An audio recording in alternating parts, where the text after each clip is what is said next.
2 जनवरी को पाकिस्तान एयरफोर्स की induction and operationalisation ceremony मुनक्कद हुई। ये सेरेमनी एक ऑपरेशनल एयरबेस पर मुनक्कद हुई, जिसमें army chief general Syed Asim Munir ने शिरकत की।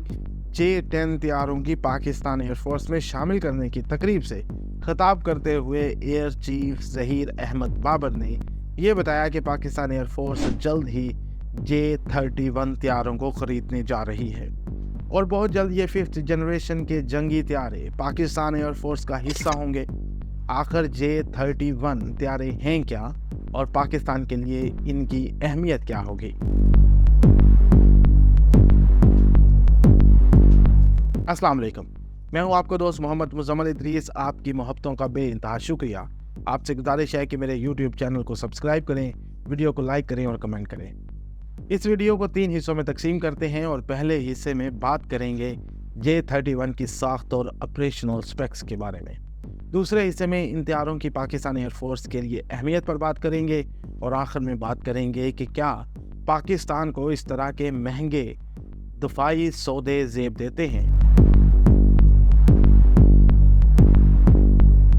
J-31 तैयारे चीन की शेनयांग एयरक्राफ्ट कॉरपोरेशन तैयार करती है और उन्हें शेनयांग J-31 का नाम दिया जाता है।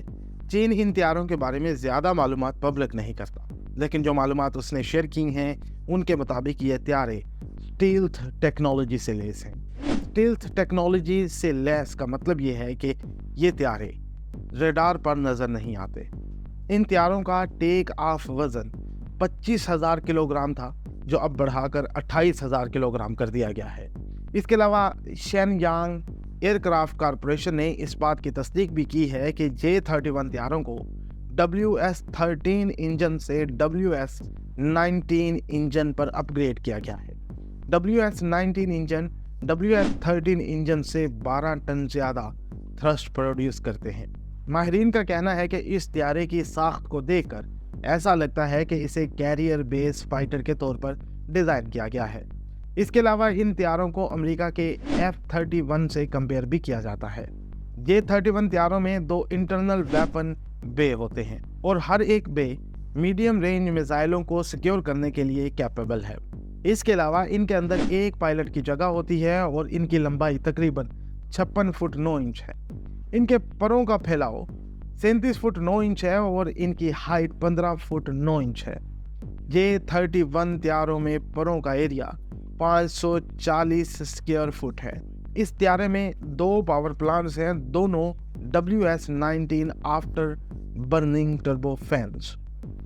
अब बात करते हैं कुछ इसकी परफॉर्मेंसेस के बारे में।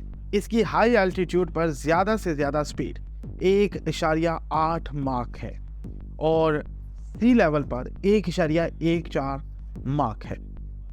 माक एक यूनिट होता है जिसे जहाज़ों की स्पीड को आवाज़ की स्पीड के साथ कंपेयर करके निकाला जाता है। एक माक आवाज़ की रफ्तार के बराबर होता है, तो मतलब ये है कि जहाज़ की स्पीड आवाज़ की स्पीड के कितने गुना होगी उसे माक कहा जाएगा। माक जर्मन ज़ुबान का लफ्ज़ है जिसे माख करके भी पुकारा जाता है।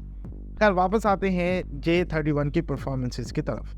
इसकी कॉम्बैट रेंज 1200 किलोमीटर है। 1200 किलोमीटर इसके अपने फ्यूल के साथ है। अगर हवा में इसे रीफ्यूल किया जाए तो इसकी कॉम्बैट रेंज 1900 किलोमीटर है। इस पर हवा से हवा में मार करने वाले 12 मीडियम रेंज मिसाइल्स लगाए जा सकते हैं। इस पर हवा से ज़मीन पर मार करने वाले 8 सुपरसोनिक मिसाइल्स भी लगाए जा सकते हैं। इसके अलावा इसमें 8 500 किलोग्राम के डीप पेनिट्रेशन बम्स भी लगाए जा सकते हैं और 30 स्मॉलर बम्स भी लगाए जा सकते हैं। मैंने कोशिश की है कि इसके बारे में जो भी तफसीलात हैं उन्हें आम ज़बान में बयान करूं, ज़्यादा टेक्निकल टर्म्स ना इस्तेमाल करूं। तो ये थी इस तैयारे की कुछ स्पेक्स। अब बात करते हैं कि पाकिस्तान के लिए ये तैयारे कितनी अहमियत रखते हैं। खित्ते में बढ़ती भारतीय ताकत के सामने ये तैयारे एक मौसर हथियार होंगे। पाकिस्तानी एयरफोर्स ने 2019 में भी अपनी पेशा वराना महारत का सबूत दिया था और अब पाकिस्तानी एयरफोर्स किसी भी किस्म की मुस्तकबिल में होने वाली जारियत का मुंह तोड़ जवाब देने के लिए खुद को तैयार कर रही है। ये बात भी किसी से ढकी छुपी नहीं है कि भारत को जब भी मौका मिला वो पाकिस्तान पर अटैक कर देगा। कश्मीर पर इसके जारहाना इकदामात इसका वाज़ेह सबूत है। इसलिए اپنی افواج کو مستقبل کی ضروریات کے تقاضوں کے ساتھ ہم آہنگ کرنا بہت ضروری ہے، لہٰذا یہ مستقبل کے لیے ایک اچھی پلاننگ ہے۔ اس سے خطے میں طاقت کے توازن کو قائم رکھنے میں بھی مدد ملے گی۔ اور اب آخری حصہ کے سوال یہ ہے کہ کیا پاکستان کو معاشی مشکلات میں اس طرح کے دفاعی سودے کرنے چاہیے؟ یقیناً اس طرح کے بڑے سودے پاکستان کی معیشت کو کمزور کریں گے۔ اس کے علاوہ ایسی معیشت جس کا دار و مدار امداد اور قرضوں پر ہو، اس کے ہوتے ہوئے اس طرح کے بڑے دفاعی سودے فی الحال تو سمجھ میں نہیں آتے۔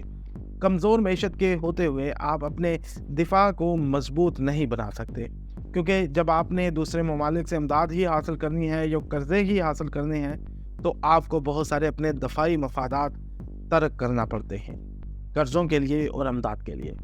ایک یہ بھی چیز ہے کہ آپ ٹیکنالوجی کو باہر سے منگوانے کی بجائے وہی پیسہ جو آپ ٹیکنالوجی کو امپورٹ کر رہے ہیں اس کو اپنے ہاں بڑھانے کے لیے استعمال کر سکتے ہیں، یعنی اپنے ہاں ٹیکنالوجیز کو ڈیولپ کرنے کے لیے استعمال کر سکتے ہیں۔